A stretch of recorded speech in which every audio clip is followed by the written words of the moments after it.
Welcome to the Shared Experiences in Leadership and Business podcast, hosted by Dr. Terrence Kommal, where we share and engage with you on our experiences in ethical leadership, governance, and business. Dr. Kommal has led teams in everything from startups and family businesses to national and international multi-million-dollar entities.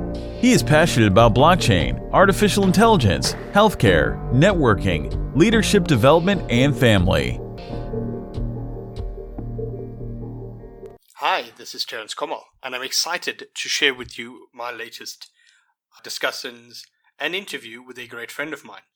At the outset, I'd like to firstly apologize for the sound quality of the recording, as it was not done in studio, but done in a live environment in which I managed to secure some limited time with a great friend, leader, and mentor, Mr. Kamogelo Mmutlana, CEO of the Barloworld Logistics, as a member of the Barloworld group.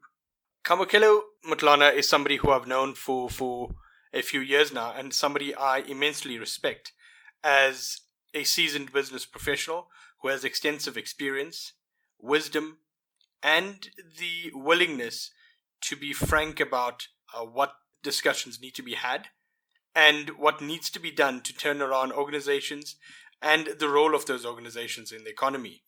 I was privileged to share some time with him this morning, in which I almost pounced on him to some effect and asked if he could kindly share some of his time and thinking with us in terms of where and how he understood ethical leadership is taking the organizations, the country, and the economy, both in South Africa and internationally, and his perspectives, the development of youth, the development of organizations and responsible and ethical leadership, the roles of governance, and the role that government and business needs to play in terms of long-term sustainability. I was thoroughly impressed with our engagement with him because he's a skilled orator, as well as somebody who didn't actually have time to prep any of this. So all of this was a open, frank discussion that we had, and I think the insights could be really useful to you as much as it has been to me. So again, I apologize for the live audio quality. So it may not be as clean as I anticipated it to be, but I thoroughly hope that you do enjoy the interview with Mr. Kamogelo Mmutlana. Dear Kamo, thank you for making the time. I'm very appreciative that you're willing to talk to us in terms of ethical leadership, governance, and business. As someone who's been a leader for a long time, but also very actively involved in the transformation of the economy in the recent years, I've actually heard, people have called you the fixer. You walk in and you transform organizations and bring them to their true market value of where they should be, and you've done it not just once but multiple times. What do you think are the key values in driving ethical leadership in business in the current circumstances? You see, leadership is a very can be tricky, from a point of view that if it's self-serving, then you tend to miss the core focus of what is required. But from a leadership point of view, you've got to be looking at what the original intent or the core intent of what is to be achieved. And if it's about serving other people, it's about creating a base and a platform for future generations, a base and a platform for shareholders and stakeholders to share in the value that has been created. But if it's only focused on yourself as an individual, that's where things start to go wrong, because half the time you may find that your own personal ambitions and goals may not necessarily be shared across the stakeholder platform per se, if I may use that. And that's where things tend to really get a bit grey.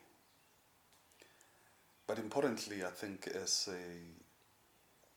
leaders in business, as people in business, as we try and do what we need to do, we always have to really try and deconstruct this thing and keep it very simple, and always be able to ask yourself whether you would be able to account to your children for the decisions that you've taken.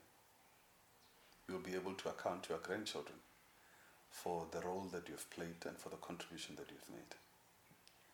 because that puts on a different set of self-assessment, and you would have to think quite differently about the decisions and the actions that you take when you have to look at it from a point of view of your children looking back at what you have done, or your grandchildren looking back at what you've contributed. And that helps to really put things in perspective. And the issue is, in 5 years' time, when you look back, would you be proud of what you've done? In 10 years' time, when you look back at your contribution, would it be such that it's something that you would be comfortable with? And in 20 years' time, what you did today, would it matter? When you decided to take a bribe, when you decided to conflict yourself. Because it's all about consciousness, really. Whether we are conscious human beings, when we do things and when we decide to do things, are you doing it with a level of consciousness that says, I'm aware of what I'm doing and its implications, and I've applied my mind, and I truly understand. And if I don't, have I sought the right type of input from those who are experts or have done it before? So as to make sure that whatever decisions that you make are well considered. And it's really about creating the personal discipline that almost becomes your toolbox that says, whenever I consider a decision, these are the processes and steps I'm going to go through, irrespective of whether they are asked of me by anybody I account to or not, just to make sure that issues are fully considered and we have looked at everything from all angles. It's not always easy because we all want to make quick and speedy decisions and move on to the next thing. But it is the discipline that is required, particularly when you're entrusted with the type of responsibilities that we carry, that you almost force yourself into that rhythm of working an approach around issues that you would have to consider the commercial implications of what you do, consider the legal implications of what you're looking at, technological implications, environmental implications, and making sure that all of those issues, even political and social implications, are considered as you make decisions. But importantly so as well, whether you have the authority to make them. Because it's so easy at times to think that because you are the CEO or you are the group CEO, divisional CEO, whatever it is, that you are empowered. But then again, we all operate within a particular context and within a particular frame of authority that has been given to us. Those of us who account to boards, the board has given you thresholds on what you must do and how you must do it. And no matter how successful you get, it's not to allow history, of your success to cloud your judgment. In that, what has happened yesterday is great, but it's gone. Today is today. I gotta apply myself to today's situations within the frame of the delegated authority I've been given. Half the time we get too clever and we start to want to now play the game and want to work around the rules, and really start to overreach and overplay our authority. And it takes at times some level of naivety and some level of humility, if I may borrow that word, to always consider yourself subject to an authority. The minute you believe you are above authority and you are above accountability, that's when, as leaders, we start to fail and we start to serve ourselves as opposed to those that have entrusted us with that responsibility. And that's the challenge, of how do we keep ourselves grounded? How do we keep ourselves subject to authority? Even, Jesus himself didn't consider himself to be God, but he considered himself subject to, and yet when you read more and more and you get to understand who he was, you understand that this was the ultimate authority. But it is the humility with which we look at ourselves to say, I am subject to authority myself. I may have more authority than other people, but it's important that you keep yourself in check. And if we start to measure ourselves around the contribution that we make to society, or that we help to serve others, I think we may have a better shot at making a meaningful contribution, and perhaps continue to add value to our country and our societies, and the broader forums through which we serve. So it is a journey of continuous learning and reflection, particularly around our own shared experiences. We don't always get it right, but we always try and reflect on what others have done and where we believe we need to learn, and we can always improve and do better. But it's that continuous engagement that we need to have around it. Fantastic. Thank you, Kammo. In your recent years, what do you think, besides the framework, what has been your biggest challenges to deal with? If you could mention, not particular incidences, but in principle, what has been your biggest challenge in recent years that you found putting strain on you? You see, when you start to deal with multiple organizations that have gone through multiple years of failure, systemic failure and underperformance, and you come across leadership failures, be it accounting issues, be it conflicts that executives had placed themselves in, that when you start to deal with them, they take you to beyond the issues of simply mechanical management of businesses, and they then start to hinge into the civil and criminal, elements, where you have to now pursue redress, so to speak, on behalf of your board, on the directive of your boards. It starts to place a very heavy burden, personal burden, on leaders and executives. And at times you start to find out that you're dealing with characters that would not stop at anything to protect themselves. And they could threaten your safety, they could threaten the safety of those that are close to you. And even under that pressure, you're still expected to lead and to deliver and to do what is right. And so you get stretched in different directions, and you have to now make peace with the circumstances that you find yourself in, and still decide whether it's worth pursuing, or you should rather give in so as to take yourself out of danger. So in a sense, I think those are the new challenges and the new framework that one finds themselves operating in, that things go beyond just the business issues. They then tend to get into other areas because of the levels of complexity and the levels of challenges that you're dealing with. Sure.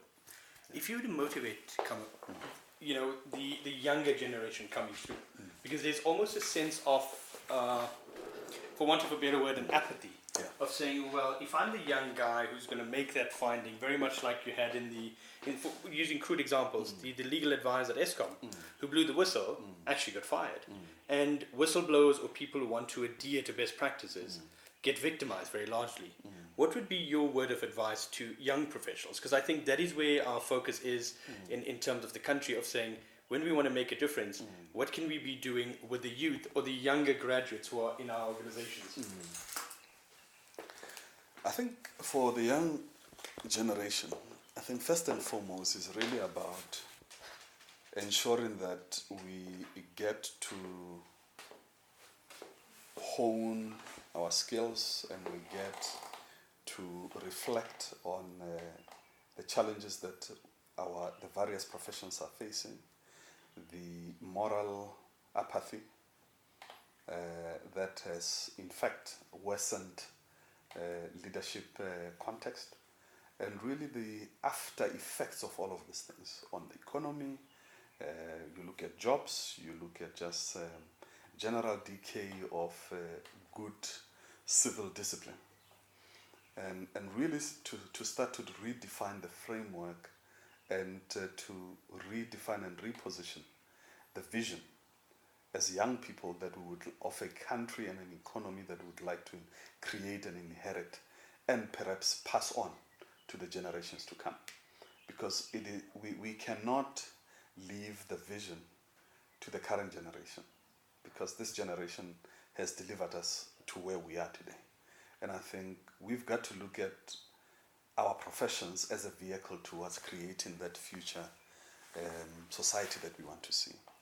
And it lies in the old proven values of hard work, that everything takes time, or the good things take time. You have to invest yourself, you have to go sweat and gain the experience, through the experience get the wisdom, and through all of that then you reap the benefits of that which you've worked hard for.